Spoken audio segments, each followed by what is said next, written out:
سلامات. انسوا اللي فات، الفرح عايش والحزن مات. وانا وانتم والذكريات. ضيفنا النهارده الفنان الجميل اشرف توب.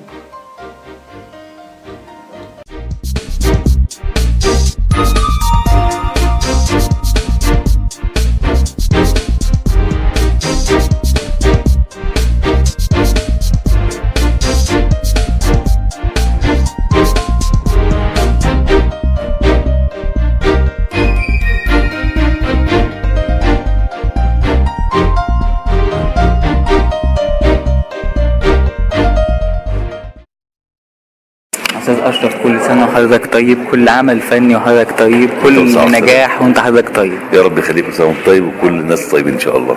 النهارده احنا في ضيافة مسرحية باب الفتوح. إن شاء الله تبقى فتحة خير في السنة الجديدة إن شاء الله عليك وعلى الفن المصري كله وعلى المسرح. يا رب يا رب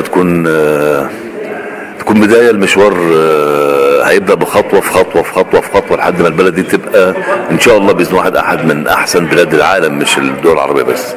النهارده دور حضرتك في المسرحية ازاي تم اختيارك للدور، او حضرتك اخترت الدور ازاي اللي يكون يعني بمثابة عودة للمسرح من تاني؟ هو طبعا كان في زميل عزيز عليا بيعمل الشخصية، اسمه خالد النجدي، وهو الراجل اعتذر لظروف خاصة يعني. فالاستاذ فهمي الخولي والاستاذ ياسر صادق المخرج ومدير المسرح السلام طلبوني للدور، فجيت فعملته بمنتهى البساطه يعني. تمام. حضرتك هسأل حضرتك بقى سؤال تقليدي اللي هو ايه اقرب لقلبك، المسرح ولا السينما ولا التلفزيون؟ لا، هو كل حاجه من دول ليها طعم. تمام. يعني المسرح ليه طعم والفيديو ليه طعم والسينما ليها طعم.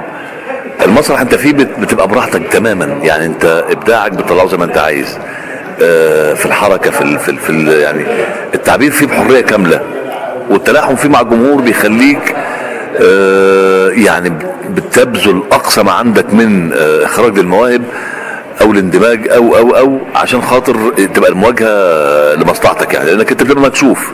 ما فيش بقى كاميرا بتخبي ولا اضاءه بتنور تحلي ولا بتاخد مني العين فيلمع، لا مفيش ده خالص. انت والجمهور، لو انت فنان بجد هتبان، لو انت فاشل هتبان، لو عملت الدور كويس هتبان، لو عملت وحش هتبان. السينما والتلفزيون يمكن الفيديو اقرب للمسرح شويه، بس عن طريق بس يعني بدل ما هو بشكل واسع بيبقى عن طريق كادر. السينما رقيقه جدا في شغلها، في احاسيسها، في انفعالاتها. السينما خالده، يعني بتفضل طول تاريخ، بيبقى تاريخ الفنان. هو عمل فيلم كذا وفيلم كذا وفيلم كذا، يبقى السينما خالده. الفيديو فن اقرب، يعني هو الوسط بين الاثنين. المسرح ده حياتي، ده يعني انا بعشق المسرح عشق لا نهائي، يعني لان بدايه المسرح.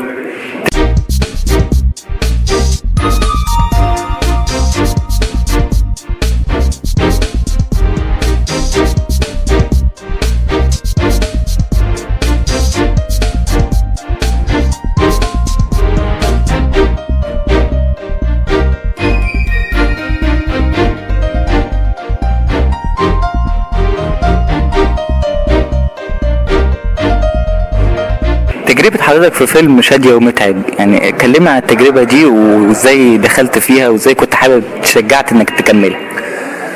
والله تجربة شادية ومتعب هي كانت يعني كانت وقوف جنب ناس بدأت تاخد خطواتها الأولى. طلبوني فاشتركت فيها، والحمد لله يعني اعتقد الشغل طلع كويس، واعتقد ان كانت المجموعة كلها كويسة. الفيلم بيقول مش مهم يبقى بطل الفيلم نجم، لكن المهم بطل الفيلم فنان هيعمل فيلم كويس وهينتشر وكل حاجه هتبقى كويسه. رؤية حضرتك تجاه الميديا بشكل عام دلوقتي في مصر، يعني دلوقتي الشباب بقى بيمسك التاب يتفرج يشوف افلام، مثلا بيدخل على اليوتيوب يتفرج، بقت قنوات مقربه المسافات وكده. المسرح في وسط الوسائط المختلفه دي للعرض دلوقتي بقى عامل ازاي؟ وضعه بقى عامل ازاي؟ هو طبعا ده كله بيجذب من المسرح جمهور، بس في النهايه بيبقى جمهور المسرح هو جمهور المسرح، لان المسرح بالنسبه سواء للممثل او للجمهور عشق. انك تيجي تتفرج على ممثل بيمثل قدامك لايف دي حاجه تانية غير السينما وغير النت وغير اليوتيوب والحاجات دي كلها، حاجه خاصه. هو حتى المتفرج بيستمتع وهو بيتفرج عليه. بنلاحظ دلوقتي في الفترة الأخيرة النشاط في الإنتاج للمسرح، يعني دلوقتي بقى في كذا عمل فني منتج من قبل الحكومة ومن قبل منتجين خاصين للمسرح، يعني المنتجين بقوا ماشيين في سكة إنتاج المسرحي. حضرتك بتفسر بإيه الظاهرة دي؟ بفسر إن الناس بدأت تفوق للمسرح شوية، بدأوا يعرفوا إن المسرح من أهم الأشياء المؤثرة على الجمهور، من أهم الأشياء المؤثرة في سلوك الجمهور واتجاهاته، وإن النت اللي ضيع الدنيا كلها وخرب البلد وبيوجه الناس زي ما هم عايزين او زي ما الافراد عايزين، اللي هم بيبثوا الاخبار الكاذبه او بيسربوا شويه سلوكيات كده بتبقى مدمره للمجتمع. الحاجات دي كلها بتخلي المسرح لازم ياخد باله، والفن بشكل عام لازم ياخد باله ان هو ليه دور مهم جدا للقضاء على ظاهرة هذه الأخبار الكاذبة وهذه الأشياء الكاذبة وهذه التوجيهات، يعني بيوجهوا الناس لسلوك هم عايزينه.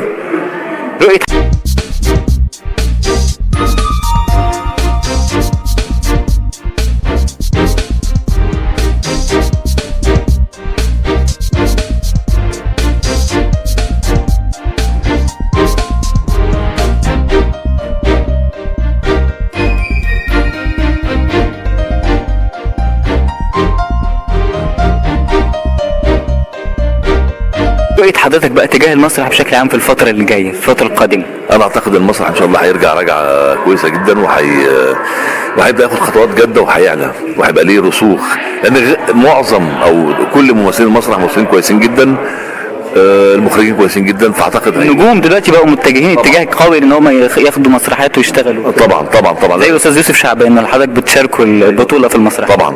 لا اعتقد المسرح الفتره اللي جايه هيبقى ليه شنه ورنه زي ما بيقولوا يعني. امال حضرتك بقى بالنسبه لمشوارك الفني في المرحله الجايه؟ والله امالي ان يا رب تختفي ظاهره ان اي حد بيعرف يمثل واي حد بيعرف يخرج واي حد بينتج. بقول يا رب ان يبقى يرجع المنتج زي زمان، كان المنتج منتج فاهم وعارف ودارس وواعي اللي بيعمله وبيهمه الفن بس ما يهموش حاجات تانية. انما دلوقتي بقى المنتج يعني في منتجين كتير بثلاث تعريفه بيعمل اي حاجه واي كلام ويطلع ويعمل وبتاع وبيجيب ممثلين اي كلام. ان الممثل يبقى هو الممثل بجد، مش اي حد بشكله حلو فيجي يقف قدام الكاميرا فيبقى حلو. لا احنا الفتره اللي جايه محتاجين فعلا ننتقي جيدا الناس القائمين على العمليه الفنيه، والا العمليه الفنيه كلها هتروح في داهيه. لو انتقيناهم ان شاء الله هيبقى مسار صحيح للفن وان شاء الله يعلى.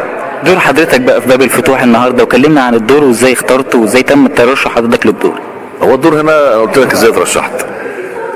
الدور بعمل دور سيف الدوله، دور شرير هو المضاد لشخصيه اسامه اللي هو اسمه محمد رياض بطل المسرحيه، ومضاد للاستاذ يوسف شعبان. شخصيه قمعيه بتقمع الناس، بتقمع كل من يحاول ان هو ياخد حقه. اي حد عايز حقه بيتضرب بيتقتل يتسجن. شخصيه اعتقد من يعني نادر لما بعمل شخصيه زي كده، بس اعتقد ان انا مستمتع بيها. الف مبروك وبالتوفيق لكاست العمل كله، ومبروك على المسرحيه. شكرا.